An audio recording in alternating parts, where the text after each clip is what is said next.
Hello, viewers, and welcome to a special live stream anniversary celebration as I celebrate 10 years of ex-Jehovah's Witness activism.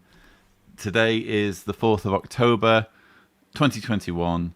It was the 4th of October, 2011, when we launched, it was myself and John Hoyle, launched jwsurvey.org, which is now, of course, jwwatch.org, 10 years ago. And so much has happened since then, of course. A year later, in 2012, I uploaded my first video. The first 2 years of my activism, I was working under a pseudonym of John Cedars. And yeah, so much has happened. It's very hard to process. You'll notice there is a 10 behind me. That was waiting for me when I just got back now. Tibor and I went for a meal and we came back to the bunker. And there was champagne waiting for me. I'll be opening that later. And Ferrero Rochers, which Tibor and I have already started munching on. Yeah, it's all happening. And I am joined by Mr. Mark O'Donnell. Happy anniversary. Thank you very much.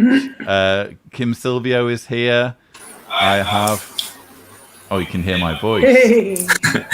Tibor. Everyone. Hey, Tibor. And I'm going to try and speak a bit quieter now. What do I do? So Tibor is actually in the bunker just round the corner. Yeah.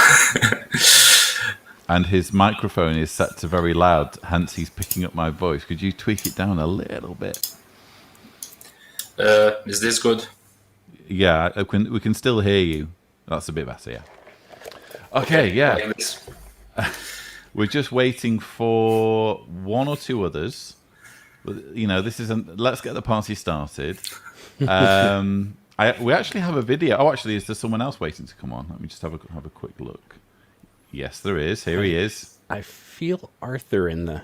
Yeah. I feel a presence in the force. As though thousands of voices have cried out in agony and were suddenly silenced. Now there's a disturbance. Hello, Arthur. Find some earphones because otherwise you can hear some feedback here. Or maybe it's through you that I can hear my voice. Maybe that's what was causing it. No. Okay. Okay, I'll go a bit off air because I gotta find some earphones here. Okay, I'm going to put you full screen so that we can have a snoop on your apartment. It's a mess here. I want to see what you've got. I just moved. No excuses, Arthur. No excuses. Really mess here. So I'm looking at some books. No, please. Yeah, you need to up your Watchtower collection game. So, okay. Thank you so much for joining. And hello and congratulations from Christchurch, New Zealand. Thank you so much, Cheryl. Hey, Cheryl. 274 on the live stream so far. And we have a video which we will be looking at. And what can you tell us about this video, Kim? Nothing. Nothing. So the reason why Tibor is sniggering is because what's apparently happened, and I've only found this out like within the last 2 or 3 days, is that I think 2 months ago, it seems Kim approached Tibor and asked him to help in a conspiracy whereby they would put together a video tribute, if I'm understanding this correctly, for my 10 years of activism. We can't confirm or deny. You're not okay. Well, I have Exhibit A about to be played in front of 281 people. Unlike Watchtower videos, apparently this video didn't leak to the public. Yes. There's a little bit tighter security. Well, literally only 3 people have seen it, apparently. I haven't seen it yet. So we can keep our secret material secrets, whereas Jehovah's organization apparently can't. It's because Tibor is gracious, you see. Of course. He's gracious and very secretive. Yeah, he's wearing his hoodie there, representing the merch. Okay. Someone's got to. So I'm going to play an abbreviated version of the tribute video. The full tribute video will, which again I haven't seen, will hopefully find its way onto the channel soonish. But in the meantime, let's watch the abbreviated version. It's Paul from Down Under. Now, I don't think I need to explain where that is since you've actually visited me in my house. I just wanted to wish you a happy 10th anniversary. I can't believe it's 10 years since you started the Cedars channel. I remember when you first contacted me about something that was really quite subtle, but it meant a lot to you. And you wanted me, or you wanted to post it, or you asked me to post it. And I knew that if it was posted, that a lot of people wouldn't think it was very important at all. But I also knew that different people are moved by different things. Although it was subtle, this was something that proved the dishonesty of the governing body. And certainly a lot of people are woken up by finding out that the Watchtower leaders are not honest and not completely truthful about things. And so I posted it online, and well, the rest is history, really. So happy 10th anniversary, Lloyd, or John Cedars, as I originally knew you. Can I just say that means so much coming from Paul, because he's like my hero. You know, it's basically Paul and Ray Franz that woke me up, you know? Yeah, I tried to get Ray on, but he was busy. Yeah, I can imagine that would have been problematic. It was a massive problem. So it was a real honour to actually be able to go to Australia and finally meet Paul back in 2019. And what he's alluding to is actually more than 10 years ago now, when I made my first foray onto an apostate forum. And it was fairly insignificant, you know, in the grand scheme of things, but it mattered to me. And it meant a lot that this guy who'd done this website that I found so impressive was willing to make a post on my behalf. And then when I saw people starting to respond to what I'd posted, that was what motivated me to set up the name Cedars and go on and start commenting myself. So I think that's really significant, Lloyd, because, you know, I was just thinking about it, and, you know, my process started 2 years after yours, approximately. It's next month, I think, will be 8 years for me having left. And one of the things that really propelled me into activism was freedom of speech and writing on forums. In fact, when I reached out to you, you recommended, hey, let's... let me recommend here's a couple of Facebook forums, here's some other places where, you know, you might get some comfort. So I started writing on Facebook, I started reading, and this is before I even started reading Reddit. But when I went back later and I noticed how much you had posted on like the Jehovah'sWitness.com forum and other places, but that one in particular, it makes me realize how much that I think propelled your writing. And of course, later you've written 2 books and you started the website. But for me, that was really, being able to assert your freedom of speech and talk to people about XJW issues and see the relationship between your story and their stories.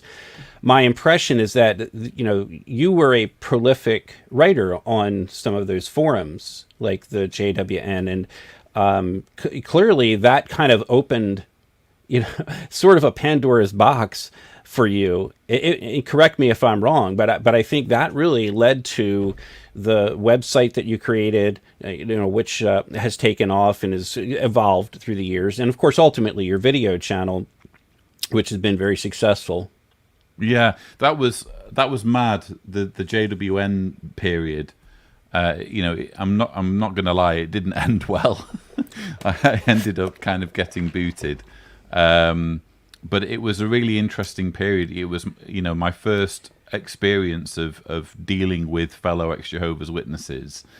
It wasn't all positive, but it was there that this guy just contacted me out of nowhere and said, I like your idea. That's it. I was putting forward the idea that we all pitch together and buy a subscription for SurveyMonkey, so that we could run an annual survey, because the free model didn't give us enough options for lots of people participating.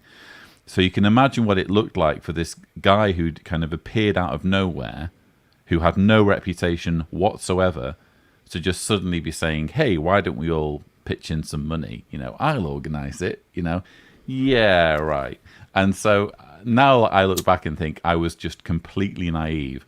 But even despite my naivety, I got absolutely flamed, and people were kind of really unkind. And this guy came out of nowhere and said, I like your idea. You don't have to do it on SurveyMonkey. At least for now, I can think of another way that we can do it. And you know what? I'll build you a website. And I'm like, well, I don't have anything to lose. Here's this guy who I've never even met before. He's offering to build me a website. Let's do it. And that website was jwsurvey.org. And the man was John Hoyle. And I've since had the privilege of going to America and interviewing him. We have an interview on the channel. And he reached out recently, by the way, on the comments. So it's lovely to see that John is still around and still keeping tabs on things. Maybe he's even watching today. I don't know, but that's how it all began, basically. Yeah, he's truly a gentleman. He's helped a lot of people with getting websites started like yours, and I think yours kind of reached a higher level because you put a lot of energy behind that, and there were a lot of stories, and then eventually you brought in a team. But yeah, shout to John Hoyle if he's watching. He's always been a very balanced and kind individual who seems to have sort of a grandfatherly effect on anybody that he comes in contact with. He's a terrific man. Can I just say I'm absolutely astounded by these super chats coming in. Michelle T, thank you. Omar Ramzaran, Cody B, wow, that's and Becky as well. Some familiar names here. The Shunned Experience, thanks Jordan. We have True Review. Amanda's here, thank you Amanda. 2011, the year it all began. Congratulations, Lloyd, Diana, and family. Love to all of you. Thank you. And Riley's here as well. Jexit 2020. Congratulations, Lloyd, myself, and countless others owe you so much. Here's to 10 more years. Thank you. And it's me as well. So thank you. That's amazing. I wasn't expecting quite this much fuss to be made. Let's see if we can make a bit more headway with the video. Sorry, go on, Kim. Before we do, is Arthur in the green room? No, I presume maybe I've upset him. Bless him. Maybe I hope he comes back. Back. Never mind. Sorry, keep going. That's okay. I'll try not to pause it because I think these things must be Tibor's work must be appreciated. Tibor and I've got bets on about what's about to happen, just for the record. Oh, right. Okay. Crumbs. Okay. Greetings to you all, brothers, sisters, fellow activists, opposers, haters, and trolls alike. It is time to rejoice and celebrate. Stay tuned for a spiritual feast that the dedicated team here at JW Watch have prepared for tonight. You are warmly welcome. Praise the Lord. You may now applaud. Yo, what's going on, Lloyd? Man, huge congratulations on the 10-year anniversary of the channel. As I told you on multiple occasions when we've collabed on different things or just had time to hang out or talk, your work and your activism had a huge impact on me personally. So I'm always going to be grateful to you for that.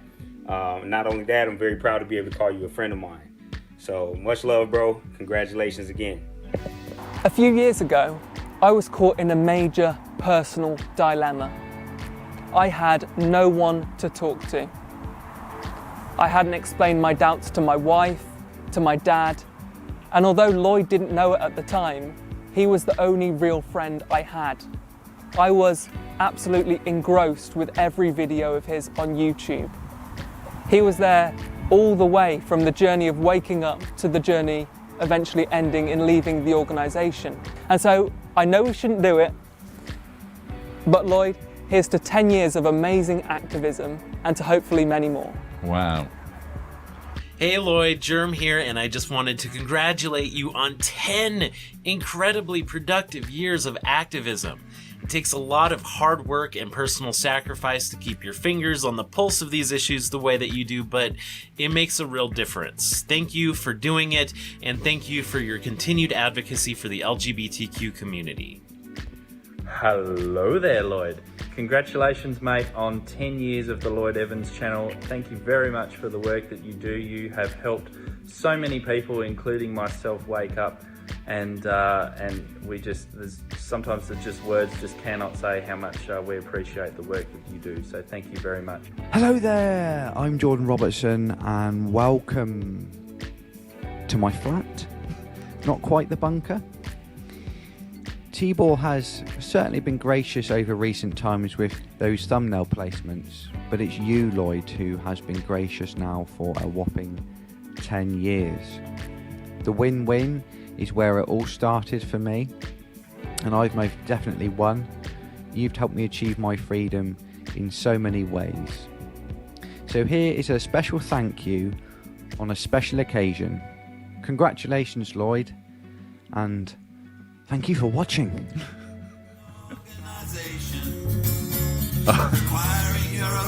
Amanda. I went to the convention and saw the local news. Got smart and happy people, we're all getting rave reviews. The next day some reporter was calling us a cult. It's blatant persecution and I know it's Satan's fault. Cause when good things happen it's the truth, and when bad things happen it's the truth, and when good and bad things happen at the same time, that's Lloyd, what can I say? There's so much that I can't fit into 20 seconds. But the biggest thing that I want to thank you for is being able to give me a voice. And that's something that has been stolen from me for over 20 years. So thank you. Happy 10-year anniversary, Lloyd. Thank you for all that you do for the XJW community. Your work is absolutely invaluable. I probably know more about Jehovah's Witnesses now than I did when I was one. Your work is amazing. Thank you so much. Hi Lloyd, Nesbo here. Wow, 10 years. 10 years of your channel that is thorough, well-researched, thought-provoking and accurate. Thank you so much for all the hard work, the swathes of time and energy you've dedicated to it. And also big thanks to Deanna for supporting you all the way and no doubt helping make this possible. Congratulations. Hi Lloyd, happy 10th anniversary of Activism. I cannot even begin to tell you how grateful I am for you and your work. It is beyond a doubt that there are generations of people who will never have to grow up with a Jehovah's Witness indoctrination as a direct result of everything that you have done, and that is a fact of which you should feel immensely proud. So thank you, Lloyd, thank you so much. You're a hero and an inspiration. Please keep doing what you're doing. Hey Lloyd, I just want to say congratulations for 10. Yes, that's right, 10 incredible years of activism.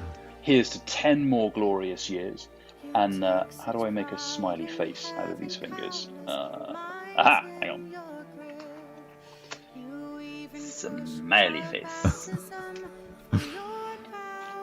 Oh, it's Covert Fade, by the way. I know who it is. Hi Lloyd, Kim Silvio. On behalf of the entire JW Watch team, we wanted to say a massive thank you to you and also to Deanna, the very strong woman behind the very strong man, for all of the hard work and effort, blood, sweat and tears that have been put into creating such amazing content for the last 10 years. On a personal note, I'm one of the many thousands of people who you've had the influence on to gaining freedom in our life. So again, congratulations. Thank you so very much and cheers to another 10 years.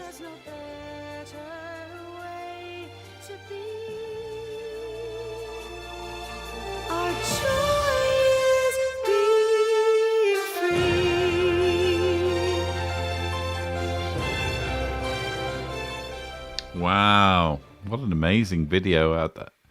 I'm getting all choked up with all those messages. That's astonishing. I don't know what to say, really. Thank you so much to everyone that participated in that. And the thought that there's a longer version, which Yeah, again just I haven't seen. definitely longer, yeah. Well, 50 minutes, is it? Yeah. I think it's 58 minutes, in fact. Really? Tibor? No, I think it's 50. It was 48, then we 48, increased it to 50. Okay. Wow. Well, again, it really means a lot, and that people took the time to, record those messages. I think all of whom I know personally, or have spoken to, or have interviewed, and it's just been a roller coaster. It's I'm not going to lie, it's been difficult. I can remember there being times where it was really bad, and it was a case of do I really want to carry on with this? But I feel like the work itself is so important, and I know Mark, you probably feel the same way, as does Kim. It's one of those things where when you can do something and it's in your power to do it, it's really, really hard to walk away from it. I'm almost institutionalized to it now. Go on, Mark. Yeah. Well, no, I mean, I think we were all used to being institutionalized in a different way. And it's interesting, some of the skills that we learned as Jehovah's Witnesses, meaning what you just said, that if you have the power to do something, that was sort of our mantra as witnesses, meaning we had this, it was instilled in us that we had to do this preaching work, and if we didn't do it, we would be blood guilty. But that same principle has carried over into the work of freeing people from the organization, because if we know what the truth is, we're not just out to destroy a religion. That's not. If the Jehovah's Witnesses didn't practice things like shunning and disfellowshipping and the ban on blood and all these, the cover up of child abuse, I think we would all not be having this conversation today. We would have all walked away. But because the problems are so serious, and we were all so deeply indoctrinated from childhood on, most of us, and it's interesting, we have Tibor here who's sort of seeing this from an outsider, and I'm sure it's got an effect on him to see this, but the fact that we learned all these things and we couldn't go on without doing something about it. And not everyone can. Not everyone has the time or the resources or the ability to put together a YouTube channel or to write a book or write posts, but it means something to everyone. Just writing a post and identifying with what someone else has been through, and that's what you've done over the years, but then you took it to video, and I think the timing of this was really important. The fact that YouTube was really becoming a very powerful tool in the hands of activists and thought leaders and others. You came along and saw an opportunity. You had John Hoyle, who had the skills with the website to get that started. And then, in fact, I'd like to ask you the question, what was your first thought about joining YouTube or signing up for YouTube? Because I don't know if that was linked to what John Hoyle did. I think he was a major influence, actually, in the YouTube, because I can remember, because if you go back on my YouTube videos, what you can do is you can filter them so that you can see the oldest first, and I think the oldest one that comes up is the Candace Conti Verdict Explained. I can't remember whether that was actually the first video, because there were a number of videos I took down over copyright fears, because when in the very early days, Watchtower was making far more headway in getting videos taken down, and I didn't want to I did like a purge of videos at one point, so I'm not altogether clear what exactly the first video was. I just remember a conversation where John Hoyle said, there's this Candace Conti verdict, Lloyd, it's absolutely massive, but I'm not seeing really anyone talking about it on YouTube. You're good at making videos, he said. Why don't you make a video about it? And I'm like, well, I don't really know how I can, because I can't appear on camera because I'm still working undercover. So what I did was I wrote out a script, and I thought, well, what I can do is I can do just a montage video where someone else reads my script, and I just put a montage together, and that's the Candace Conti verdict explained. I got a good friend in the UK, Jane Robertson, to read it. She had a wonderful narrating voice, and that became, if not one of my first videos on the channel. More or less a year after the JW survey launch. So yeah, we're going really far back now. But John Hoyle was kind of the inspiration behind that as well, I would suggest. Mm-hmm. But I agree with what you say, that it was very fortuitous the way things fell together, because, I came into activism not as a video producer. I had a little bit of experience in it because it was actually me who made our video for our MTS class. That was effectively my first ever video. I called it MTS 29. It was like, I'm not going to show it unless it's extremely well edited, because it was actually very self-indulgent, I think, and quite boring. But that was my first ever video. But I came into activism more as a writer, and I viewed writing as an area in which I could contribute and putting together articles. And I never really thought about doing the YouTube. It was just something where, again, I just found myself noticing that when a video went up, it seemed to be far more, it seemed to make information more accessible. And then by the time, that's it, I started vlogging towards the end of 2013, which was when I disassociated myself. And it was the next year, October 2014, when the very first JW Broadcasting episode went up. So I'd had by then like a year's run-up, a year's practice at making vlog videos, so that I could do rebuttals to the JW Broadcasting episodes. And I think there's only 2 or 3 in all time that I've missed. So yeah, it's quite fortuitous the way it's almost Jehovah's hand, isn't it? The way everything's come together over time. Yeah, and it wasn't long after they started JW Broadcasting that you started your relationship with Tony Morris, which I think is worthy of mention. Yeah, it's unrequited relationship. Yeah, it's a very uneven relationship. I think Tibor's got some quite strong feelings about both Tony Morris and Stephen, because he sees so much of them when he's editing the videos. What can you kind of walk us through? Because obviously you've now got, how many months? 9 months under your belt of doing this, and Mark said before how you're a bit of an outsider, but I kind of think of you as an insider now, because you're kind of being bombarded with this extremely triggering material on a monthly basis, because when you're editing this stuff, you're just seeing it again and again and again and again. So, what's it been like? Surely it's been a huge baptism of fire for you, Tibor.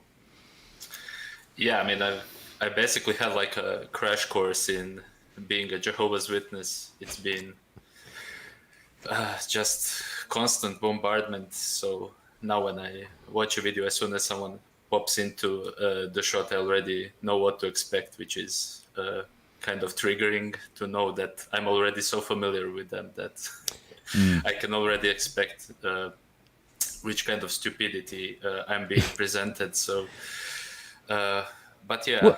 Tibor, what went through your mind? What went through your mind when you first met Lloyd and you asked him, well, what's the job? What am I doing? And he said, well, we're editing Jehovah's Witness material. What? Yeah, I mean, what did you think? He was quite careful with his words, of course. But no, jokes aside. I mean, as I've said in the past stream, what I thought of Jehovah's Witnesses, that they were just like a bit like kooky Christians, like a bit over the edge Christians. But I never thought that I would end up going into the world of child abuse, forbidding people from partaking in higher education and stuff like that.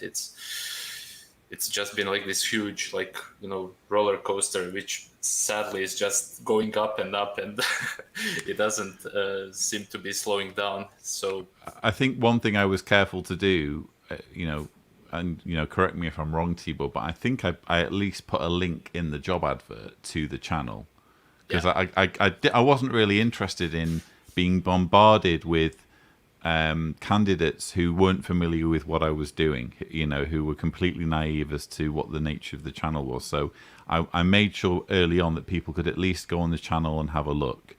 And, Tibor, we had our interview with Tibor, and he really impressed me. And I had like another couple of interviews after him. And but I already had kind of decided that I wanted it to be Tibor. And then when I offered Tibor the job, it was in the middle of the it was in the middle of the pandemic, and even though it was in the middle of the pandemic, we came and had like a socially distanced second interview, where it felt more like I was pitching the job to him, because he was, and I can kind of understand why it must have felt so weird. Like, okay, so it's this YouTube channel, and you're criticizing Jehovah's Witnesses, And I can remember at one point saying, I'm not exaggerating when I say that the content that we're making will be changing people's lives, because that's the nature of what we're doing. We're trying to get people out of an extremely exploitative situation with the material we're making, and it will be having that effect if we do it properly. Yeah. And I think I seem to remember you responding quite well when I said that.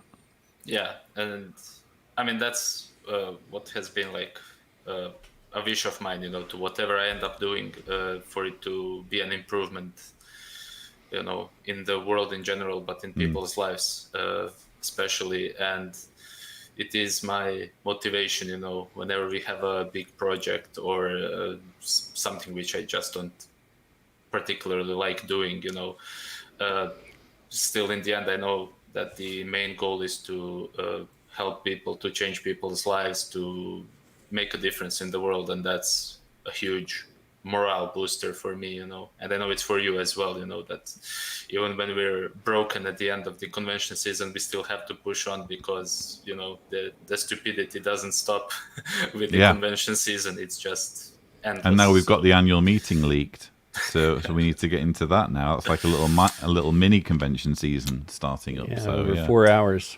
Yeah. So lots of work, but and again, before Tibor came along, and in the many years when I was doing this alone, there were times when it was like, is it really worthwhile, all this hassle? Because you would think, I hope you don't mind me saying this, but, you would think that the biggest problem that you're running up against is the fact that you are pitting yourself against a multi-billion-dollar cult. You'd think that would be the biggest problem, that they're going to litigate against you, they're going to use fair game tactics, Scientology-like, and all. That's never been the biggest problem. The biggest problem has always been, quite frankly, fellow ex-Jehovah's Witnesses, and it's become less of an issue the bigger the channels got, but certainly in those crucial early years, it's so easy to ruffle feathers when you're in an ex-cult community, because everyone has got an idea as to how things should be done, and you know all about this, Mark. There's always going to be someone who's going to take offense at your particular way of doing things, and sometimes people are like, okay, well, we can, Lloyd's doing it this way, I would do it this way, but we can agree to disagree, and then other people are like, Lloyd's doing it this way, I would do it this way, and therefore I'm going to destroy Lloyd, and there have been people like that through the years who've almost made it their mission to stop it, to just put an end to it, and so I hate to kind of take it on a negative tone, but I'm just trying to let you know that it's not been all kind of champagne and Ferrero Rocher through the years. It has been difficult. It has been difficult. Yeah, and even within, you know, with our own team, we're going to have differences and disagreements. But ultimately, the goal in how you handle yourself as an activist, as a human being, is: are you trying to help people or hurt people? Are you trying to make a difference in people's lives? Is your end goal to see a building collapse in Warwick, New York, or is the end goal to help people wake up and make a decision as to whether they want to be in this religion or not?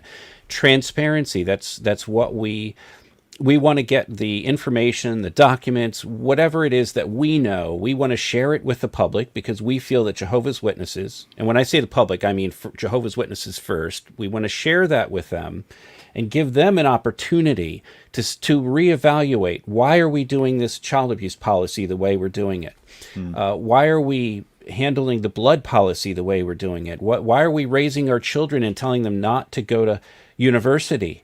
And you have Toni Morris saying that the greater the university, the greater the danger. And, you know, it's an understanding, I think, of the psychology of human beings.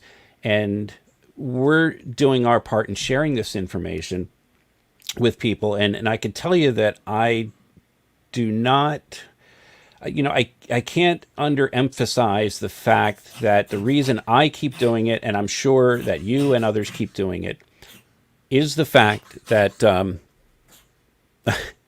there's some noise from my cat is got a hairball or something here. That's okay. But the response, and here's what it comes down to for me: the response that we're getting on the emails that are sent to us from outside of, you know, from anyone who watches your videos or reads our articles on JW Watch, JW Survey. I cannot. I don't know if I can even fully put it into words how it is changing lives when I spend a great amount of time, and I think I started reading these, maybe it was around the beginning of 2015 when you brought Covert Fade and myself into the JW Survey group, and I started personally handling the contact emails, and it has just been thousands upon thousands of emails of people saying that these videos and articles have changed their lives, and the entire families. Recently, I think 3 or 4 entire families left, and you know, I wish this personal information, so we can't post it, but I wish I could post every one of these letters and say, look at what's happening here. If you think the Jehovah's Witnesses that tell these not fabricated, but they tell these, you know, embellished stories about coming into the truth and what they gave up and this and that, you know, if you think those stories were faith-inspiring when you were a witness, when you see the letters that are coming in to us on a daily basis, not weekly, not monthly, on a daily basis about how this information, in whatever form they get it, video, articles, posts, has changed their lives. People that are writing to us saying, I don't want to raise my kids this way. I just can't. I can't bring my kids up and tell them not to celebrate Christmas or not to go through, not to join in sports in school. You know, I just don't know how to do that. I can't deny them these things. You know, it's just overwhelming. And, you know, so I want to thank you for that, for 10 years of, and particularly my last 5 or 6 years of being a part of receiving these. Before I left the organization, I was handling emails for our construction overseer and sending them out to all the construction overseers in RBC, and I was editing and doing that. I was already used to handling emails, but my goodness, when we started receiving, you know, when I started, because I know you were overwhelmed, Lloyd. In fact, as you once told me, that a first email that I sent to you back in, maybe it was 2013 or 2014, you told me you were surprised that you had even gotten it and responded to it because you were overwhelmed yourself. Yeah, and well, that's the tragedy. The real tragedy of doing what I do is that it's physically impossible to respond to everyone or even look at everything that gets sent in. And that's, I don't like that. I don't take any pride in that, because the thing is, one of the reasons why I'm involved in this to begin with is because when I sent an email to this guy called Paul Grundy, he replied. I think it was the second email that I sent him. But even so, it took two emails. But the point is, he replied, and he said, "Thank you for sharing this information. I'm going to make a post about it on the forum." And that was how Cedars came about. So the fact that that's how I got involved right at the beginning, and there are people, we're being bombarded now, and I literally would need to clone myself in order to just read the emails that are coming in. I hate it. It's one of those that there are multiple elements of this job that I really don't like, and that's one of them. The fact that I just can't read and listen to. We've even got to the point now where, Kim, you're having to share with Screening the voicemails, because I was for a while on top of the voicemails, and now I'm significantly behind, and Kim's had to take over with Screening voicemails for me. So but this is the scale of what we're up against. We're talking about a toxic group that's ruining, thousands, if not millions, of lives. And of course, there's going to be at any given point hundreds or thousands of people that are hemorrhaging, that are being kind of ejected, or they're falling out of this organization, and they need help. And it's a testament, I think, to how toxic this organization is, that there is even a movement like the XJW movement, and there are all of these XJW activists, and all of these channels, and all of these websites, and all of these people who need those resources. If it was anything like the spiritual paradise that they claim it to be, we wouldn't be having this conversation, would we? There just wouldn't be an XJW movement to speak of, would there? If you don't do it, it doesn't get done. That's the bottom line. If you don't write, if you don't post, if you don't do videos, and not everyone can do it, but if you don't do it, it won't get done, and you won't affect someone's life, because the information's not out there and they will never see it. So you've got to get out there and give it a chance. That's how I console myself when it comes to not being able to reply to everything. I think, well, if I did reply to everything, I literally wouldn't be able to make the videos that have prompted people to write in to begin with. I'd literally just have to stop what I'm doing. Welcome, Javi. Thanks for joining us. There he is. What's up, guys? Hey, Abby. Javi, do you have any booze to hand? Because I'm actually thinking of opening this champagne, having been staring at it for the last 43 minutes. Do I have I'm going to do something very ill-advised, which is try to open a bottle of champagne in front of your Mac, next to expensive film equipment. Do we have the plastic? This is going to be like a baseball. Surely there's a way of doing it, though. Surely there's a way of opening champagne so that you don't destroy a building. Go outside and open it and bring it in. Hang on, I'm going to try and do a controlled burst. T-Ball's got there. Look at this. T-Ball's glad hologram glass. T-Ball's glad that he's hiding behind a door right now. What did you call that, Javier? A craft ice cube? Yeah, those are the little craft ice balls, globes, or whatever. And I don't have any McAllen's money, so we're just going to have to go with Bushmills on sale.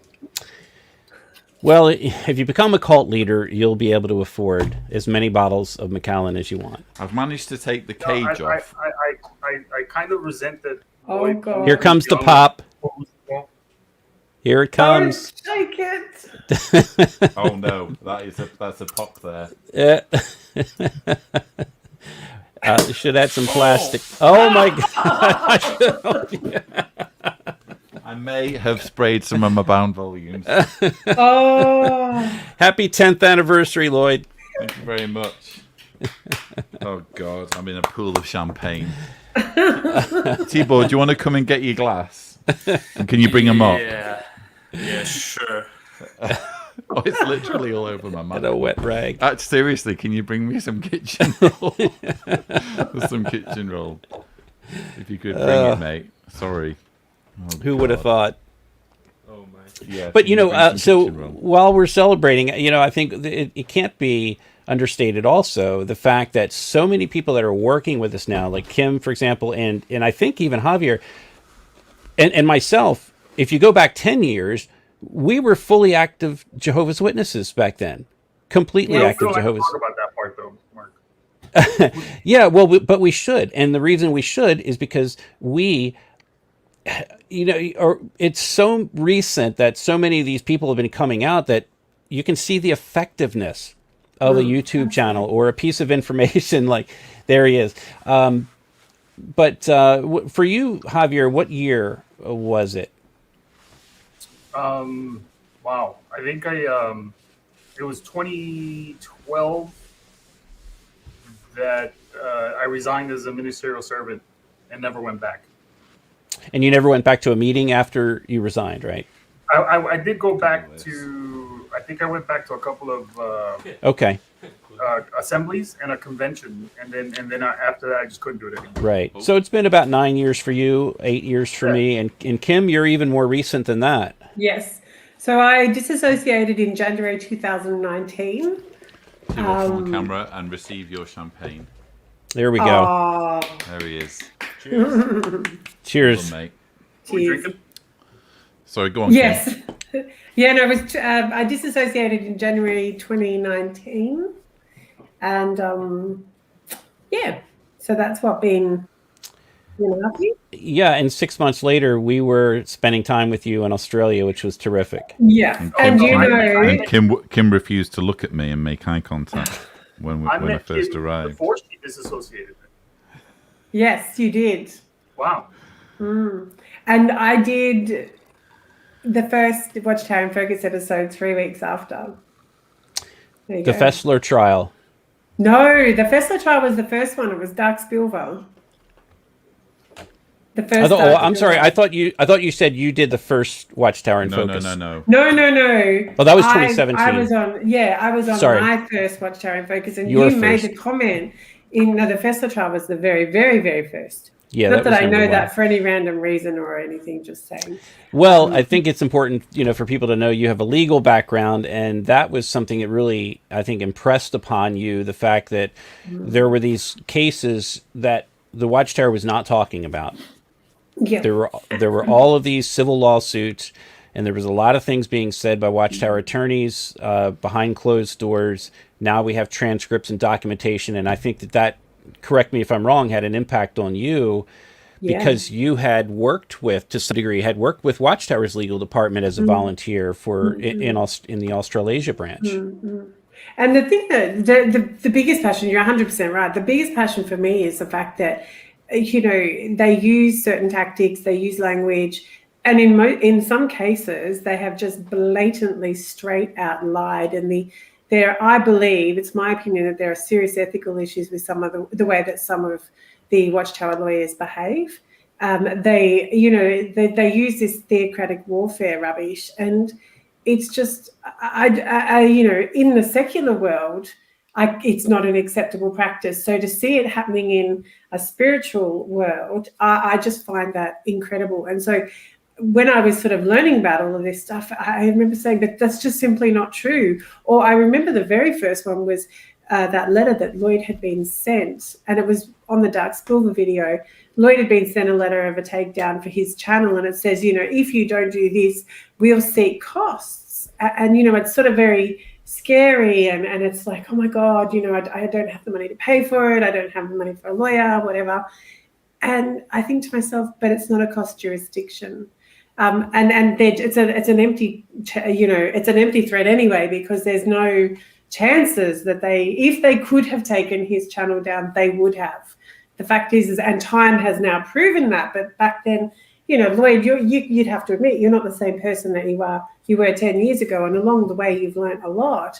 Yeah. But at the beginning, you wouldn't necessarily have known that was an empty threat, and it does make you nervous. Well, that was 2018, and I'd been at it for nearly 7 years when I got that letter threatening me with legal action if I didn't do a number of things, including take down Pillowgate.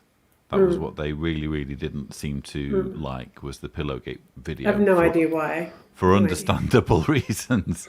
And yeah, so there were some things in the letter where it was like, actually, I could sort of do that for them, and that wouldn't cost me anything. Like, for example, one of the things was, do you remember we used to have, Mark, in the header, we had a lapel badge with the jw.org logo on it in the header image on JW Survey.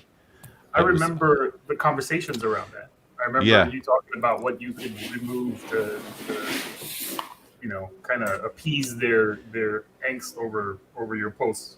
Yeah, they didn't like the fact that their logo was anywhere on our website, and even though it was in the form of a photograph of someone's lapel badge. So I thought, well, that's an easy fix. I'll just change the header image, and then at least if this does go further, whoever's representing me, if it comes to that, can say, Mr. Evans has responded to these reasonable requests. However, when it comes to his free speech, he absolutely refuses to. So I wrote to them and said, you're asking me to take down Pillowgate.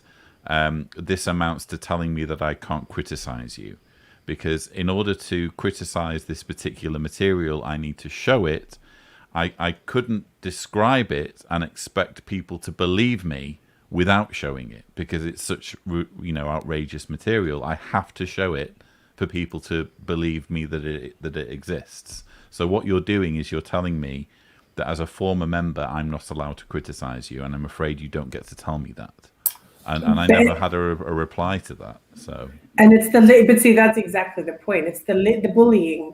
If you had just not been at the place, I mean, that's an interesting point that you say. It had been so many years since you woke up. So, but if you had only just woken up and you were still very, emotionally going through the roller coaster and all of the other things that happen when you wake up, and it's a really difficult process, would you have responded differently? And would they have had their ability to have that influence on you and to bully you, so to speak, into doing what they wanted? Possibly. I think it's definitely been a learning experience, and I'm still learning. I'm still, figuring out how to do certain things, but yeah, I feel like what I have now is leaps and bounds beyond anything I had at the beginning. At the beginning, I had an offer from John Hoyle saying, I can make you a website, and that was like square one on this kind of on this adventure game, and where I've ended up with now is this amazing team that I'm basically looking at, but there are others in the background who can't be shown on camera or who can't make it today or whatever. I have this amazing team of people, and I have Deanna, and I feel like together we're achieving a great deal, So it's really not just about any one person or any one activist or any one channel, really. It's more of like I always view it as a collaborative effort, and I've always viewed JW Survey, now JW Watch, as something that I would like to see outlive me.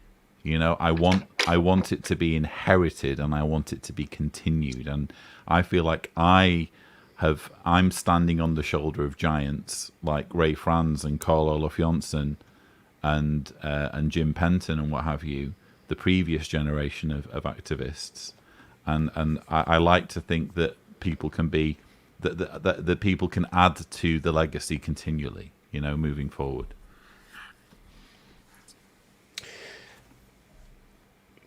Yeah, you have to. Was that just too wise and profound in your? No, it's spot on.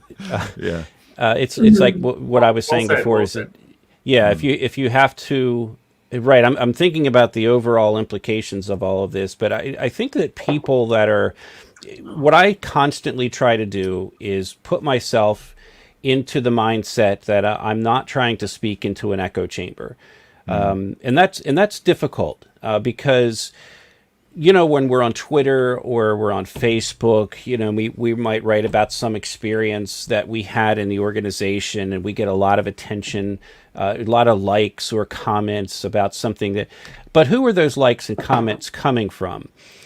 You know, if it's only from former members, that's terrific, and that's very healing. When that happens, we have that interchange. But that's one thing, but that doesn't help Jehovah's Witnesses wake up. What happens is when you allow the world into that so that they can see it through, you know, through maybe a one-way glass, where they're looking into Reddit, or they're looking into JW Watch website, or they're looking into your videos in particular, since there's so many of them, and now you're up to, you know, a video a day or more. But when they're looking in and they're lurking, as we like to call it, that's when the Jehovah's Witness that's starting to wake up and starts poking around the internet and giving themselves permission, you know, that's when they find something of value in people that are part of a genuine group of people, like everyone that's in this group right now, that they can trust, and they can say, I can reach out to that guy, or I can reach out to that woman. I trust her. I trust him. That's not an angry apostate that's saying burn down kingdom halls. That's not what we're about. So that's why we're getting these responses, because people know that we care about facts, and we're not throwing out misinformation. If we make a mistake, we'll apologize for the mistake. But this is we don't want to just speak into the echo chamber, you know. And it's great that we have right now 650 people watching. I would guess that a good majority are former witnesses, and this is very healing for them. But maybe 50 out of those 650 are PMOs, or physically out, mentally in. They're trying to make their decision to leave or bide their time until they can leave the religion. Or maybe there's 10 of them that are, you know, in the process of waking up, and maybe they're in Bethel. We've had Lloyd, how many people have reached out to us, you know, that are active Bethelites? Many that were elders in Bethel. Yeah. The latest leak from the annual meeting demonstrates just how porous the organization is when it comes to how much dissent there is, to the point where people can leak material. But you know, just on your point, you're talking about the demographics of the viewers. It's actually, interestingly, around half of my viewers have never been Jehovah's Witnesses, and I take a lot of it's interesting comfort from, because I've run polls. You can run polls on YouTube, and I think if I had to guess,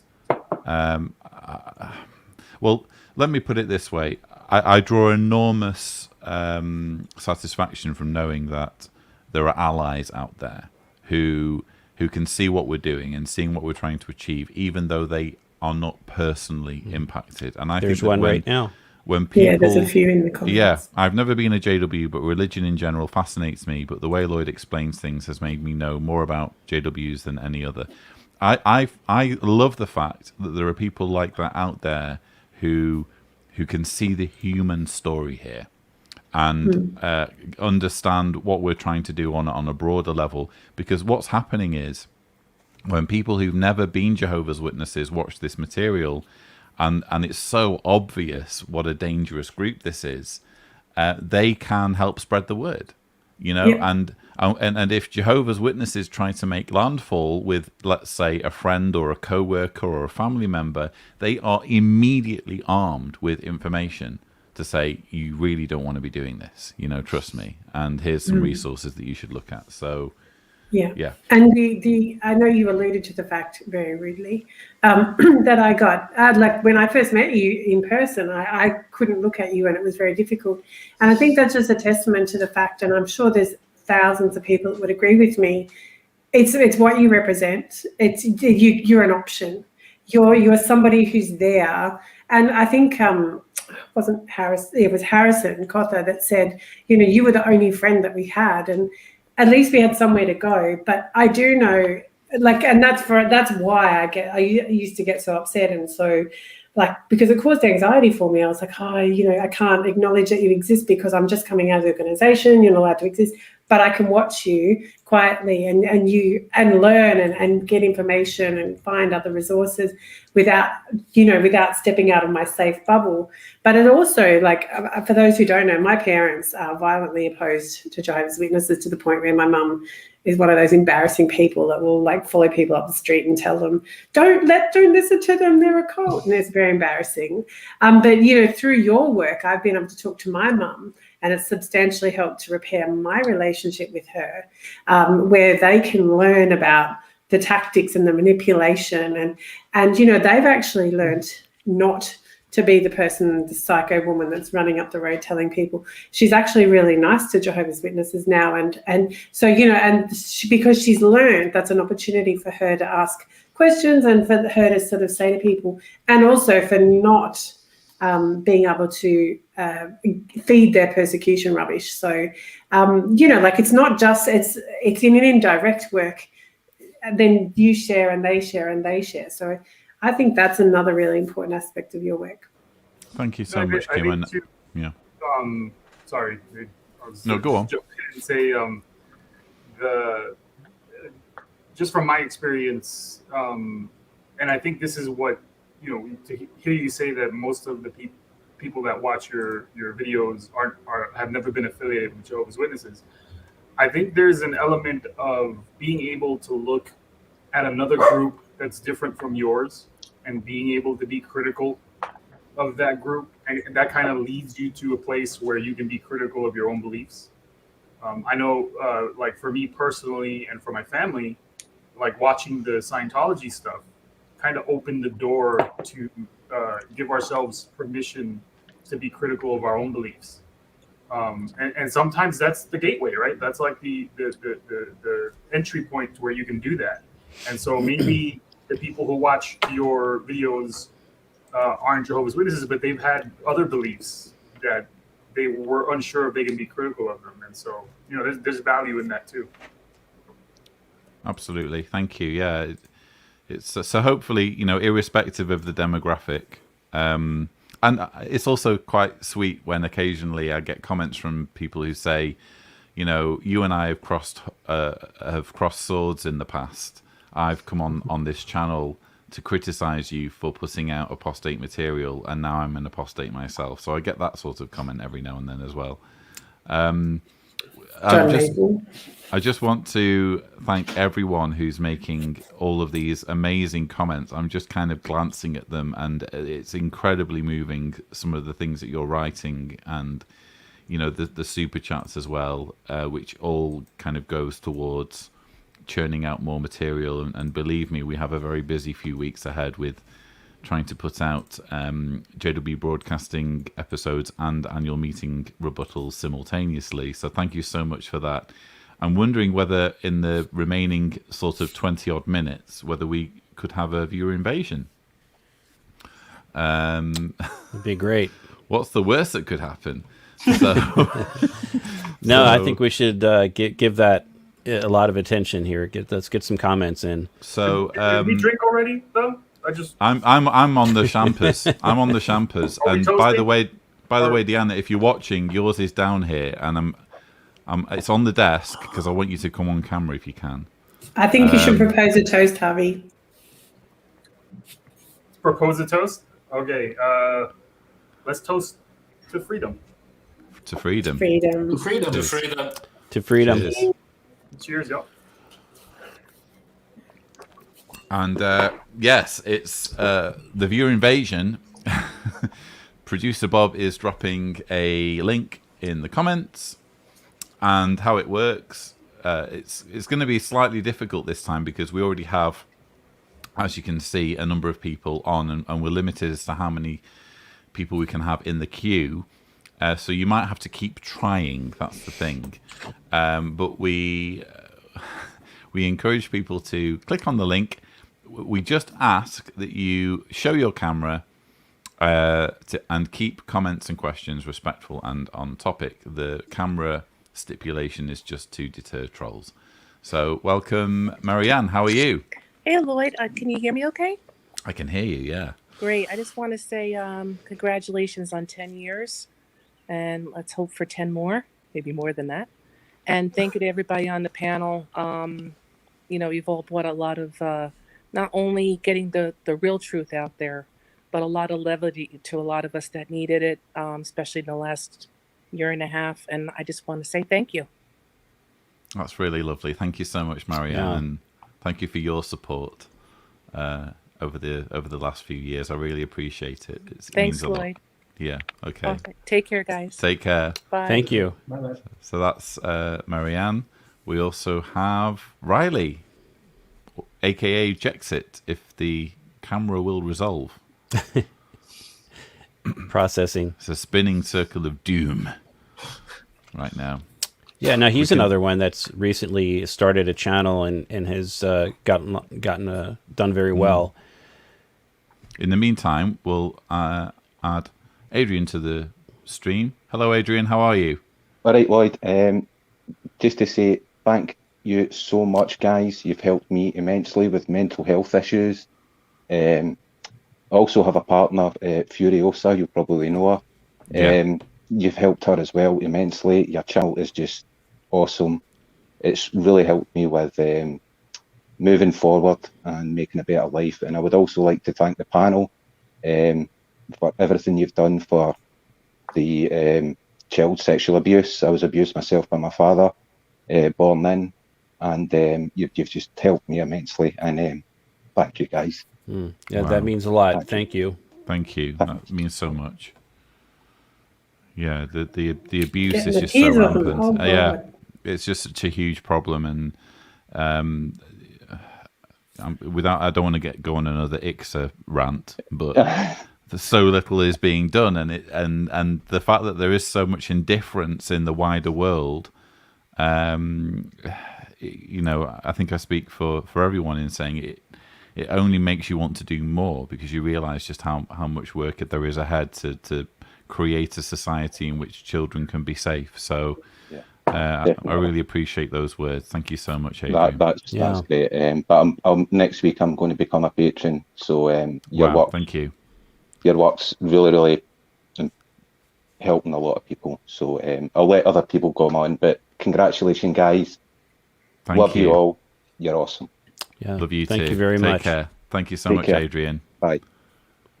So that was Adrian. Still waiting for Jexit to emerge from the spinning vortex of death. Maybe he can pop out and pop back in if he's listening. Try again, please, Riley. That's probably the chariot spinning around. Arthur, are you now able to come on full screen? No. No, you're not. I don't want the viewers to see the background here. Viewers, just a note to viewers: please do not look at Arthur's background under any circumstances. My eyes are closed. Please avert your gaze. Okay, thank you. Just a respectful. I just want to say goodbye. Okay. This whole Facebook outage is causing extra work for us on this side, so. Okay. We got to get back. I want to wish you guys congratulations on 10 years of hard work, and I'm glad that I've been able to help in some of that. And there's a lot more work to be done, and I look forward to continue to work with you all. So, absolutely. And by the way, I understand Javi, your partner Juan, your business partner in Truth About the Truth Producers just won a Humanitarian Award. So I want to shout out to Juan Escobedo. Congrats. At the Highland Park Film Festival, he won a Humanitarian Award for his work using film to raise awareness about HIV and drug prevention. And he's been doing it for, I think, almost 20 years now. So, yeah. So for people that don't know, so Juan is one of the executive producers of the Truth About the Truth documentary. So we've got some stellar folks behind this documentary. And it's still, we are working on it. Trust me, it's just taking a long time, but we are working on it. Yeah. Congratulations to Juan. He's a beautiful man. He is. Lloyd knows what's going on. It's if we had $1 million, we'd be done, but we don't. So, but we'll get there. So we'll get there. Okay. All right, guys. Enjoy. Take care, dude. Yeah. Take care. See ya. So that was Javier, and we welcome Friedrich Anderson. Friedrich, how are you? Hi, I'm fine. I just tuned. I saw the push notice, and I wanted to this special occasion, and I'm really glad for all the work that especially but every one of you do. Where are you from, Friedrich? Sweden. And I've been this fellowship for 20 years. Oh, we can't talk to you then. Sorry. Yeah, turn his camera off. What? I'm joking. Anyway, I've been, I wish I found you.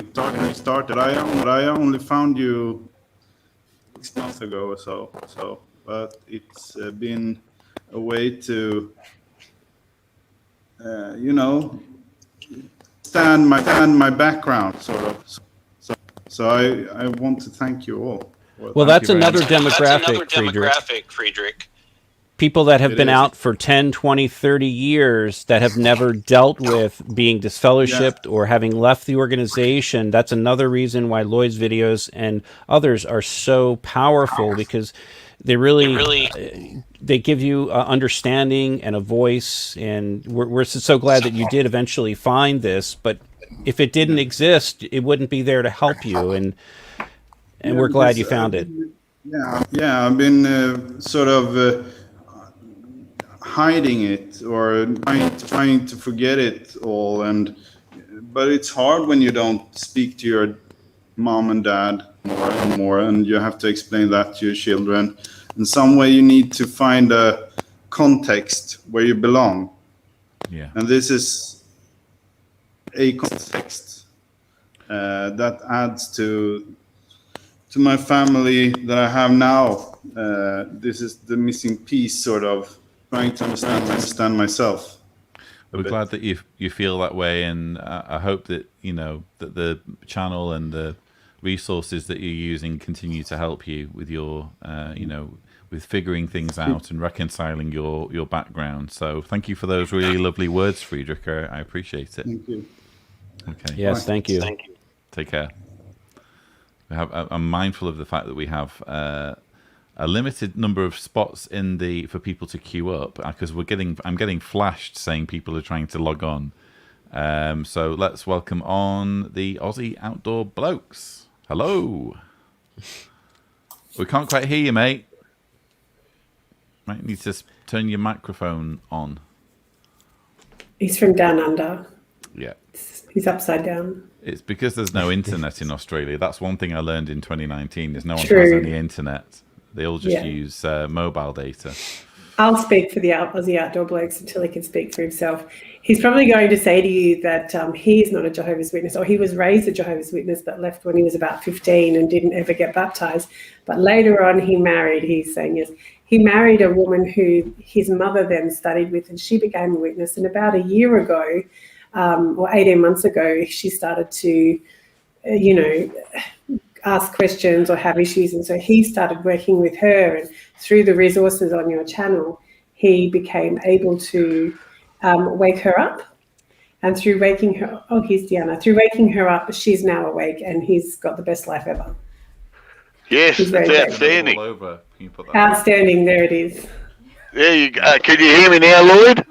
We can Yes, hear I you. can hear you. I'm just giving my wife her Hang on. champagne. Hey, Deanna. You're getting in the grog. Hello.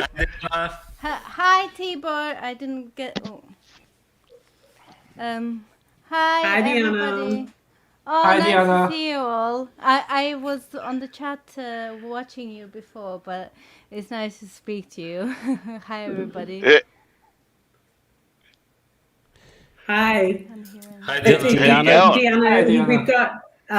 We've got a viewer invasion going on, so that's who you can hear. Actually, Deanna, I've actually been to your part of the world. I actually served in Bosnia in 1997. No way. Where?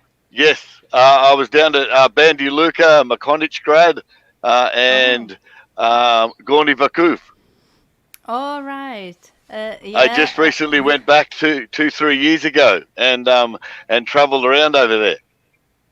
Oh, fantastic. Yes. Yeah, I've been to Bosnia quite a few times myself, and I have, well, I get confused. I had friends who are still serving there.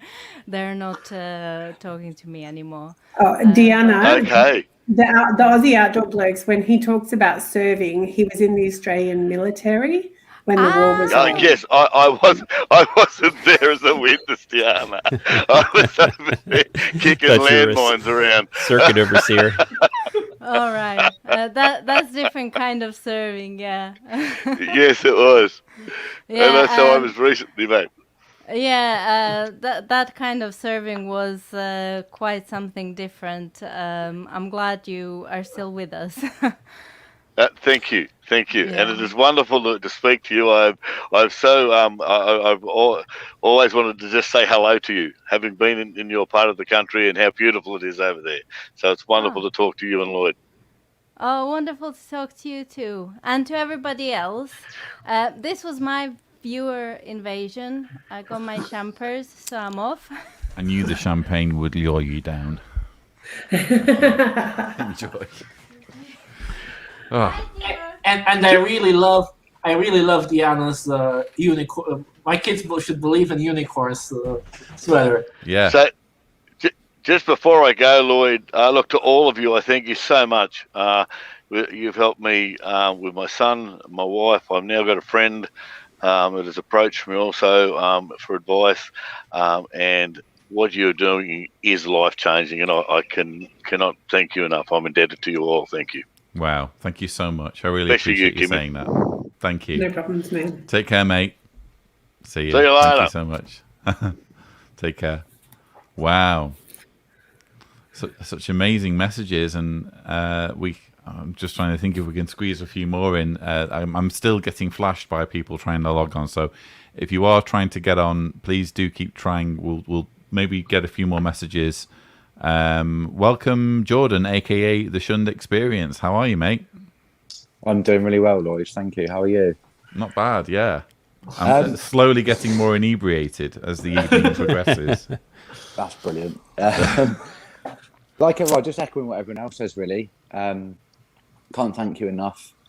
But I think for me, obviously, everyone's got their own sort of take on it. I think what I'm most grateful for is accessing the critical thinking skills in the brain that weren't there through the indoctrination. So to be able to view things objectively, do research, and view things in a critical way, I think I owe that to you, to be honest.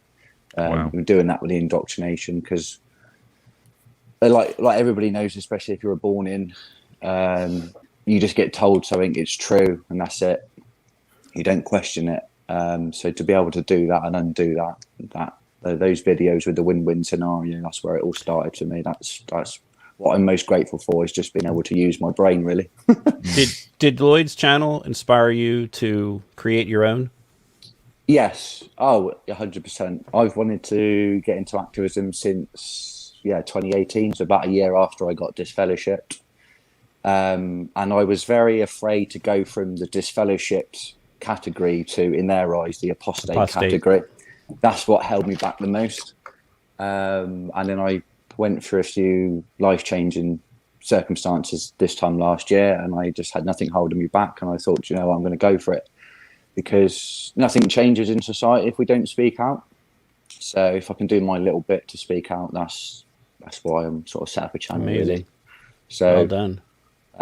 If you can help, like everybody says, I think if you can help just one person, that makes you feel great, really. But I think, so I was just going to say as well, I really echo the sentiments you say about your situation with your family and blowing a candle out for your dad, because I very much I'm in that situation with my family now as well. That's what I've struggled with the most, and I've learned that you don't have to be related by blood to be family. Yeah, there's the way I put it frequently is, there are relatives and then there's family, and if you are not behaving in any way, shape or form like a father, then you're not a father. You're not a family member. And I think, without going on too much about him, I think what sealed the deal for me recently was the earthquake. Because if your child is in a 6 magnitude earthquake, there is no excuse for not finding out directly from their mouth whether they're okay or not. There's just no excuse. And I even sent him a message to say, this is the love that never fails, is it? You not caring about your son and daughter-in-law and their 2 children when the 6 magnitude earthquake strikes. Which happens, just so that for the record, those children you're referring to are his grandchildren. Who he's never met. That's a big issue. Yeah. Mad, isn't it? So, you reach a point where I think the passage of time just makes things easier and just helps you to recalibrate emotionally. And I do sympathize with people for whom it's still very raw and, they want answers. That they want to be able to reconcile, and I think sometimes it's possible, but sometimes it just isn't. Yeah. And we've reached a point with my father where if he were to ever wake up, he would have a lot of apologizing to do. So and that's putting it mildly.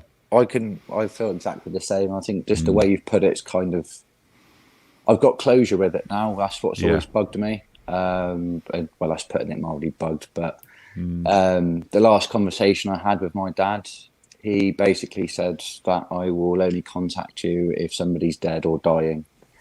And then he hung up the phone. So that's kind of stuck with me. But the way you sum it up, the candle's just blown out. And aside from people like yourself and other activists inspiring me to set up a channel, I just don't want people to feel how we felt, really, amongst, I want to, like I said, if I help one person, that's great, but also informing the general public. So I think it's great that a lot of your viewers aren't Jehovah's Witnesses, because then it informs them about how destructive and dangerous they are as a cult. So there's the line of avenue of helping people, but also informing the general public with activism. And that's feels great to be part of that, really. But again, like I said, Lloyd, we just thank you for that, really, and thank you for the ability to use critical thinking skills. Well, well done for paying it forward. And like you say, if everyone who was woken up went on and woke up just one more person, problem solved. Problem solved, because it would just be a snowball effect, wouldn't it? Yeah. But thank you so much, Jordan. I really appreciate that. Thanks for sharing that, and thanks as well for being involved in the video. I appreciate it. No, I appreciate that, and nice to meet you all, guys. Thank you. Take care, Jordan. See ya. Thank you. So we have Vanessa. How are you, Vanessa? Hey, I'm fine. Yeah, actually. So I just wanted to elaborate on what Jordan just said. I actually never grew up JW, but I come from a nuclear family that was a bit cult-like, and honestly, the whole stuff with the propaganda is just a lot like how I grew up, So it's just, you actually help other people who are just never in a official cult, but more like cult in a general sense. In a more family as a cult, you actually help those people like me as well, actually. So I really appreciate that. Thank you. I think it's amazing how many ways the cult dynamic manifests itself, and hopefully by seeing the way it works in the Jehovah's Witness setting, you're able to make sense of various other settings, including settings that affect you. So yeah. I'm really glad that it's had that effect for you. Yeah. If I may add something, just a quick plug for, not for me, but there is for people who are interested in how religion works, maybe coming out of Jehovah's Witness things and are interested in how cults work, there is something called religious studies. Not religion, but religious studies, basically like the secular study of religion, the sociology, psychology, anthropology, history. And there are people, I know someone who actually did their thesis on the Jehovah's Witnesses, a bachelor thesis. So if you ever would like to understand religion or something, you could also look up that kind of stuff. Maybe do a course at your community college. it might be helpful for some people. I don't know, but okay. I think it's very important, that people are studying cults and studying religions in general from a psychological standpoint. In other words, what effect does these teachings, what effect do the teachings have upon the human brain, especially during the developmental years, all the way up to age 25 or so, when we are the most malleable.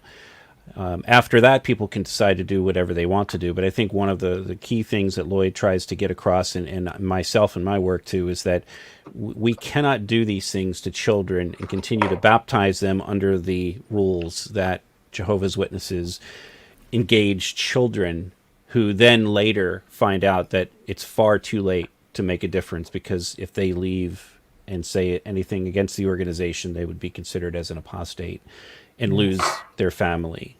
Even if they're not an apostate, they get shunned regardless. So thank you for raising that point, even though you weren't a witness. Oh, thank you very much. And thanks, Vanessa. Congratulations, Joyce. Congratulations. Thank you very much. Appreciate it. Take care. Will do. So that was Vanessa. I'm trying to squeeze on maybe 2 or 3 more before we conclude. So again, we're getting obliterated. I've never quite seen it like this with a viewer invasion. I think probably partly because there's already like a panel together. Usually it's just me and another person when we do a viewer invasion. But we are apologies if you're trying to get on and you can't. We are going to start winding it up now as well. But welcome, Ivan. How are you? Hey, first of all, congratulations to you, everyone, all your guests in the past. I mean, well, I think one thing that hasn't been brought up yet, going back to what you said, your frustration about not being able to answer everyone and read everything.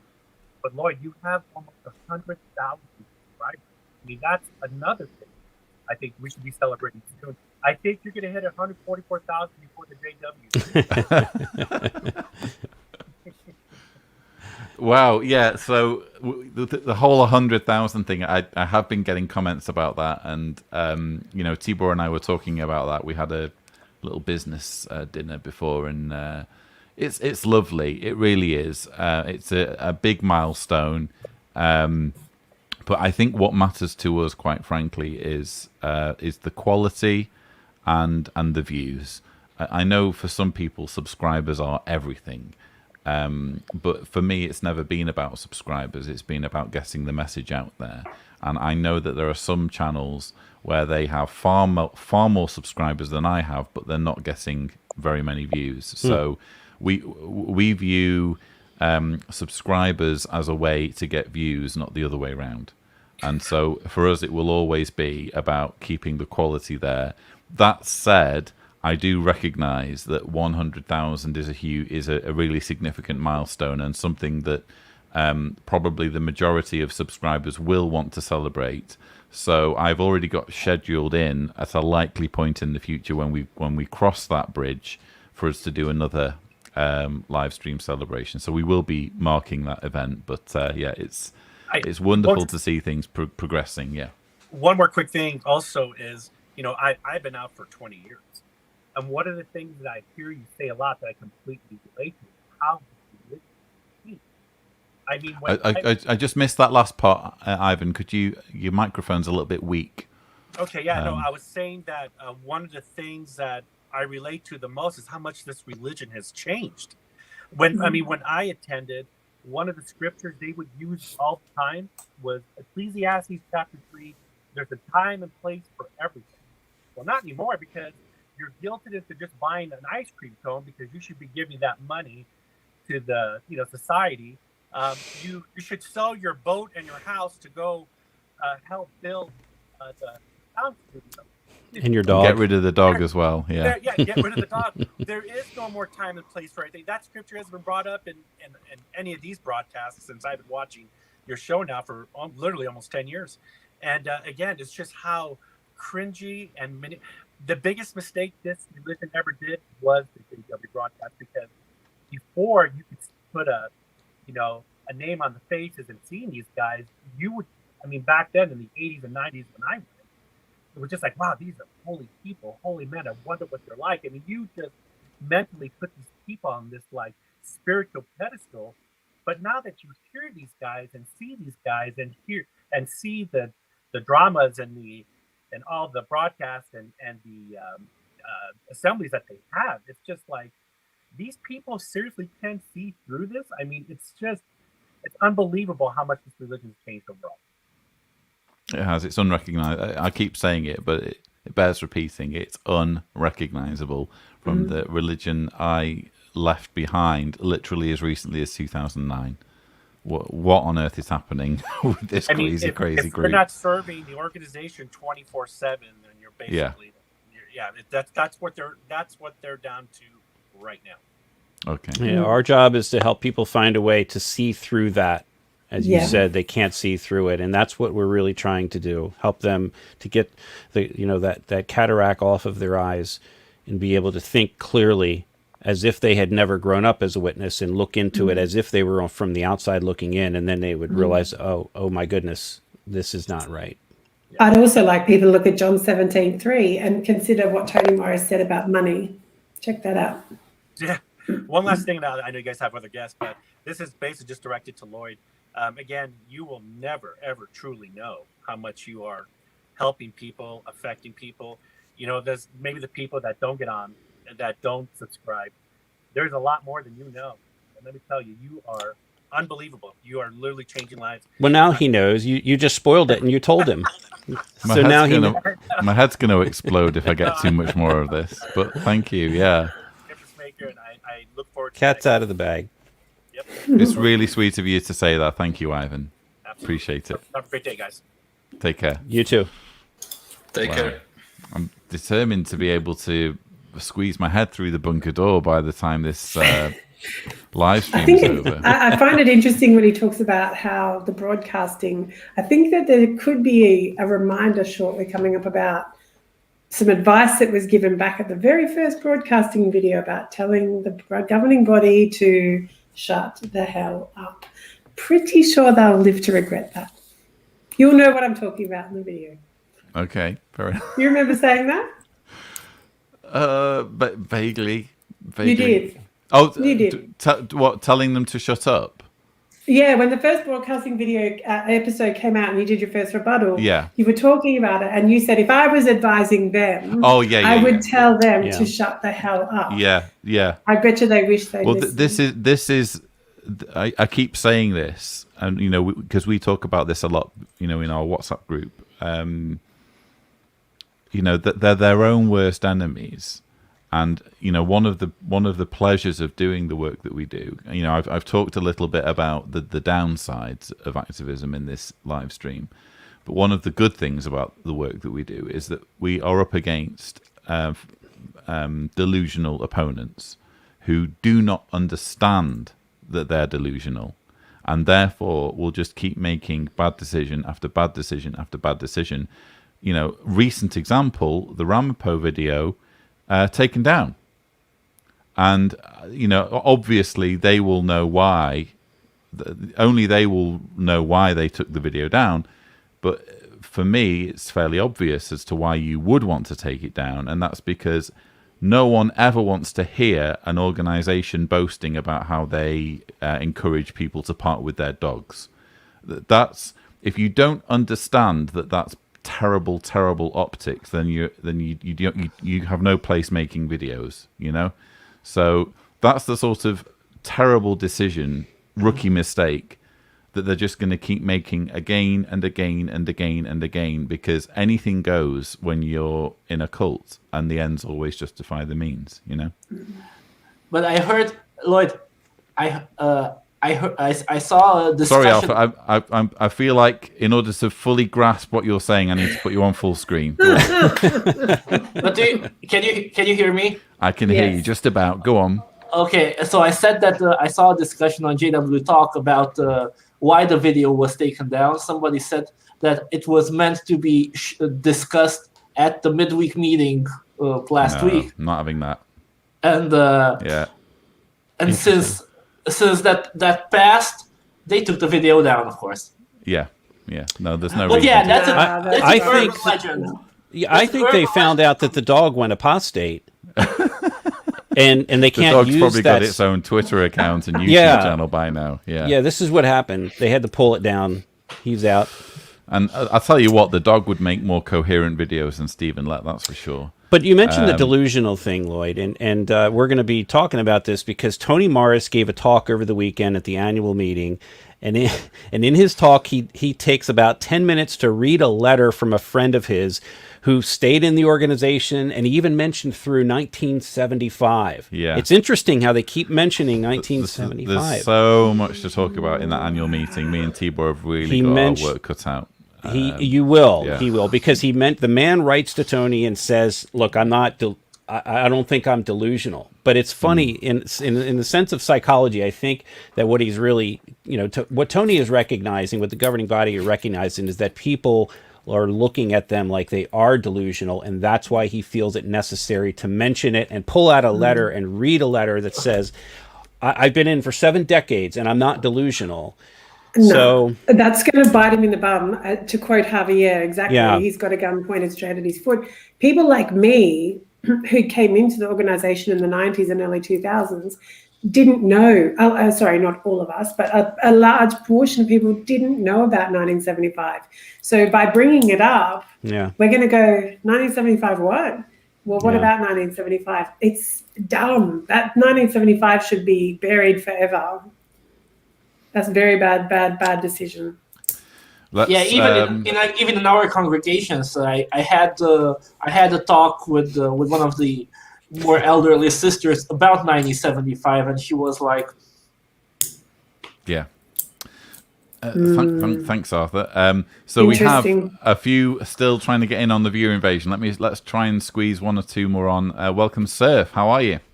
Oh, I'm fine, thank you. How are you, Lloyd? Very well. Yeah. I wanted to thank you, and first of all, say to you congratulations for what you've done. I remember like 6 months ago when I found out about the problem with the 607, I watched on the internet and found your site, JW survey, and it was just so smooth because JW Facts was too hard to begin. And I wanted to thank you because, well, even if it's a work of a lot of people like Ray France, because I heard the audiobook way in the beginning after I found out with JW Survey. Well, it's a work of everybody, like Carl Olaf Johnson, I found his work too. And well, your videos with Mark O'Donnell were just fantastic and helped me a lot to wake up. And well, last Friday I disassociated, sent my letter. Congratulations. So Round yeah, of applause for fantastic. Yeah, well, I was already shunned, so I had no reason to stay. I was shunned by my family, so I just decided that. And well, as I'm a poet now, I'm considering to try to do activism with the poetry. Well, in French, but still. In French? So are you actually in France? Yeah, well, I live in Switzerland. In Switzerland? Oh, fantastic. Yeah. Because, look, I'm, as things ease up with the pandemic and what have you, I am kind of hoping to get in the car a little bit more with Tibor. Tibor seems to enjoy spending long road journeys with me, as you can see from his expressions. Facial expressions. So no, it'd be great to maybe link up at some point to do some activism in person. Yeah. Yeah, of course. I would be really happy. Good stuff. Okay, well, thank you so much. Thanks for joining us. Have a nice day. Bye. Take care. Congrats. Take care. So, yeah, congrats. Brilliant. Disassociating so recently. And Riley is no longer stuck in the vortex of doom. Congratulations. Sorry about that. How are you doing, mate? I'm great, thank you. I just want to say a massive congratulations and a heartfelt thank you, Lloyd, for everything you have done and are still doing. It's been a massive inspiration to me. As Jordan was saying earlier, I was really inspired after seeing, the work that you've done. I was inspired to pay it forward as well. So massive thank you for that. And one thing that I want to say as well, one thing that I'm very, very grateful for is how accessible you are. you really do make yourself available to work with any and anyone who is interested in taking up the mantle of, activism. And I greatly appreciate that personally. So thank you for that. Well, that kind of ties in with what I was saying earlier, is that I one of the things that I don't like about my job is how hard it is to be accessible in terms of being able to reply to emails and what have you. So for you to say that I am somehow accessible, it actually makes me feel really good. So thank you so much. I really appreciate that, and thank you for what you're doing to pay it forward and carry on the baton, as it were. I really appreciate it. Thank you. You're welcome. Congratulations.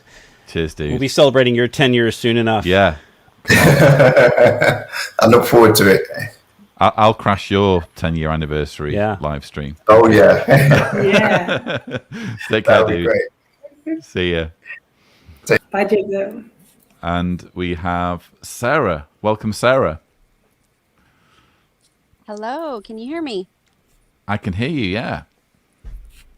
Wonderful. It's like... Well, cheers to you, Lloyd. Cheers to you. You have really helped me keep in touch without having to watch all of the hours of those broadcasts. Your reviews are a gem. They help me understand the continued brainwashing that my family is still under. And so I thank you for that. And myself, I'm a survivor of a blood transfusion.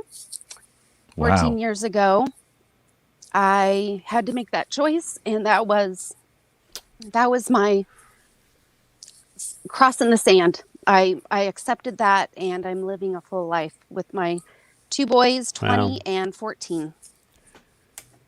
Wow. Did you have repercussions from the elders because of that? You know what? We were in a position where we just walked away. And just this year, after 15 years, I got a call from a very kind elder who I respect. And I said, why did it take so long? I haven't left the area. You know my phone number. And I just had to let that conversation go to sleep again because I was not ready. But we've heard that a lot. I'm so thankful I was able to jump on. Oh, well, thank you. And I feel like now I want to hear more of your story, quite frankly. So obviously it's entirely. Well, Mark, what was your question? Well, now I kind of got engrossed in what Lloyd was about to say, and I've sort of forgotten what I was just about to say. And don't take this as me insisting or putting you under any pressure, but I'm just going to flash an email address on the screen, which is the email address for producer Bob, who is now handling the interviews. So if you ever feel like you're in a position to share more about your story, I would personally be fascinated to hear it and help you tell it. There's the email address for yourself and anyone else who feels they may have a story to tell. We are limited with how many interviews we can put out on the channel on a monthly basis, because we're trying to, under normal circumstances, stick to 1 upload per day and not any more than that, due to it being a small team. But I would definitely love to hear more about your story, Sarah. So if you can write in at any point, feel free to do so. Thank you. Yes, there are so many stories, and because of your activism, it's giving us bravery and stepping out of that fear mentality. And I just want to thank you for that. Thank you.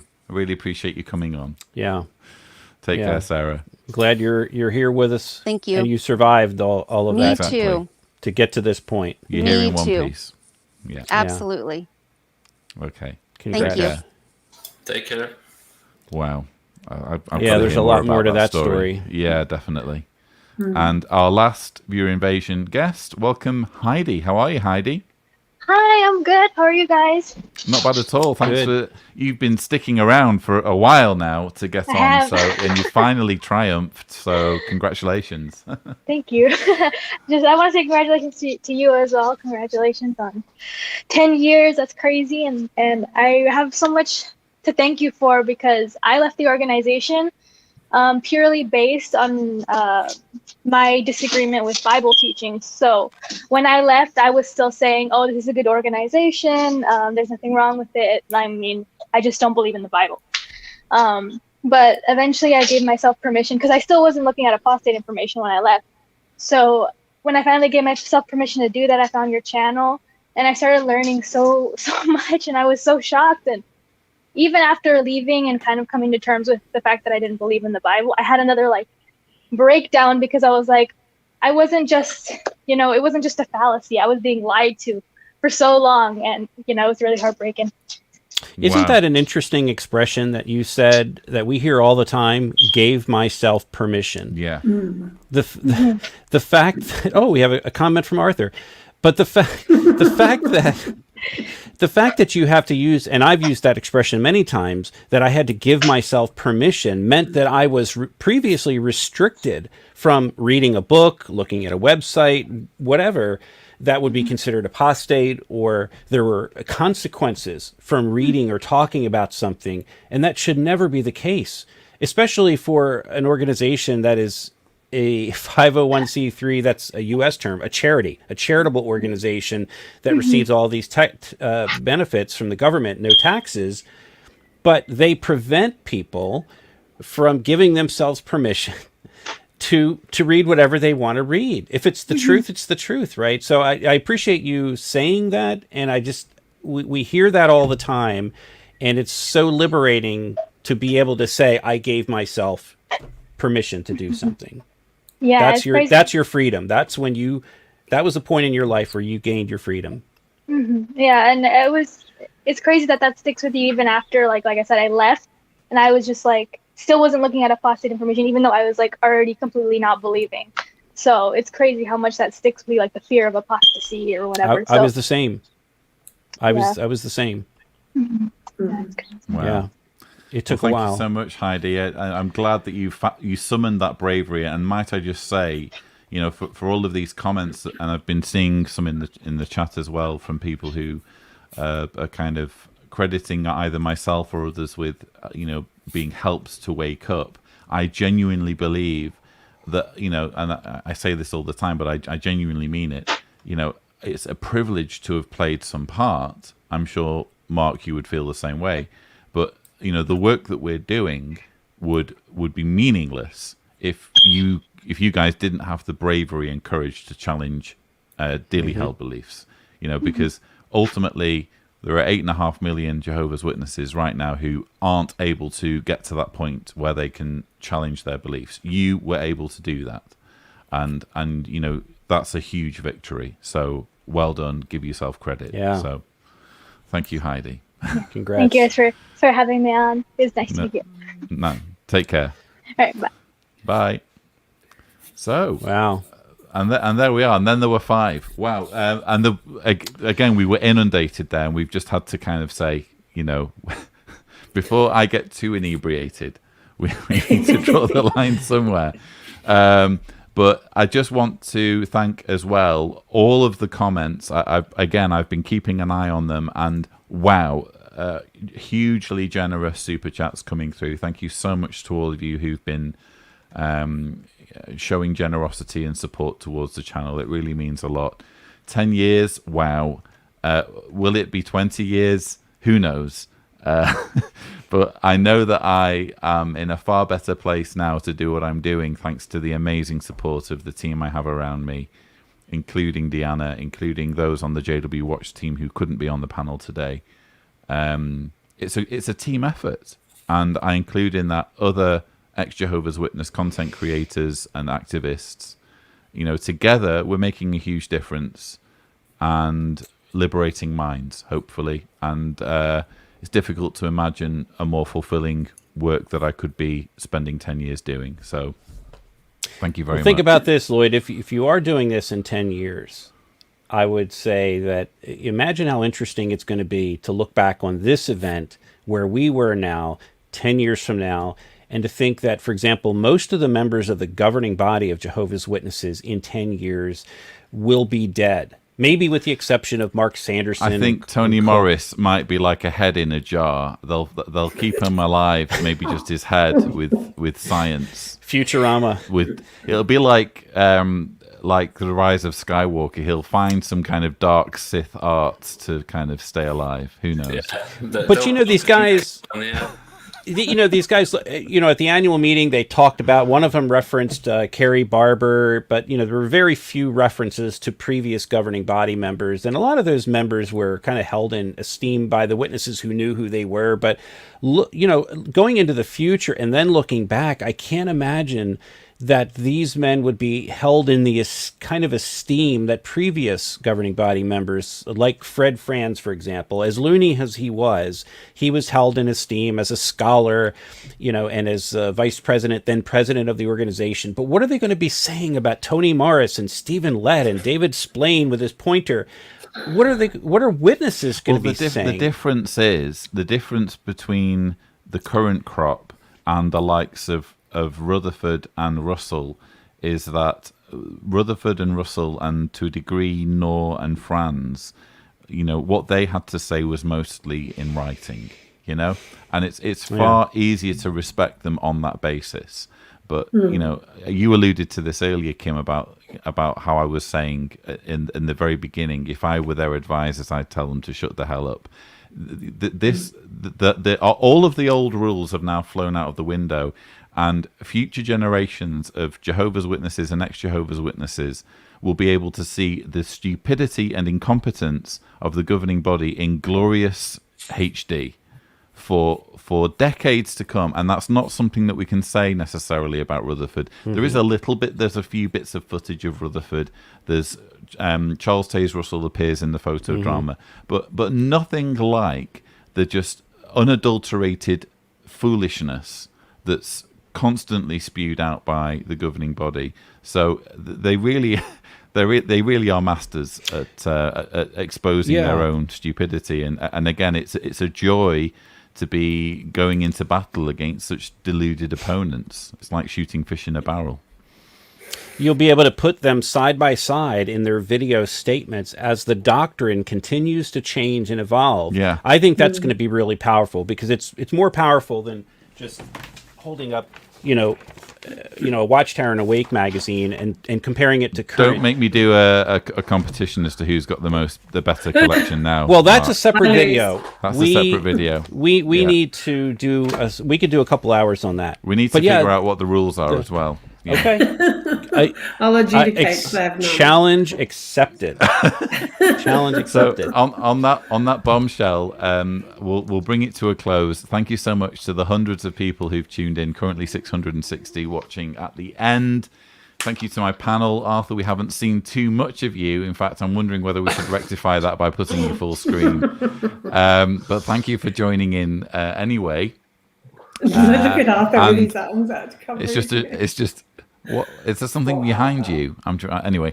It's a shame that we couldn't have you sing this time, but maybe on another occasion. Well, appropriately on that note, Tibor and I would like to know. I just threw him in there. It really just was me. When can we see the whole video? Oh, okay. I've not seen it yet. Tibor, is it ready to go? Yeah, he has it. So like you could go push and go.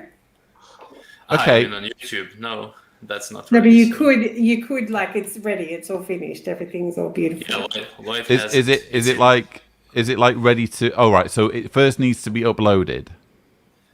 Yeah, well, we're not putting it up on there because you can get it then. Yeah. Okay, so in the next, let's say in the next 48 hours, it will go up. How's that? Okay. Yeah. In the next 48 hours, it will go up. And just bear in mind that I'm not putting it up to blow my own trumpet. This is a labor of love. Why 48 hours? Why not 48 minutes? Like, come on. Because it takes. Let's negotiate. Is it negotiable? As soon as it can. How's that? It's gonna go now. Well, you guys can debate on this offline. The bottom line is it's going to go up. It's going to go up. See, Mark, I need you. a commitment online. I need it in. Spread it out. Let's spread it out. Come on. She takes no prisoners as the JW Watch head of operations. Anyway, thank you so much to my amazing panel. Thank you also I'm keeping it 48 hours. Thank you also to the live chat and the many super chats that really are very much appreciated. Thank you also to my hundreds of patrons who make it possible for me to do this work on a scale that I certainly didn't envision at the beginning. It really is hugely appreciated. So thank you to all of you. I hope you've enjoyed today's show. Don't forget, you can see similar videos by subscribing to the Lloyd Evans channel. For now, that's all we have time for. And thank you so much for watching. Take care, everyone. Bye. Bye-bye. Congrats, Lloyd. Congrats, Lloyd. Happy anniversary. Bye, everyone. Don't look at Arthur's background, whatever you do. And of course, thank you for watching.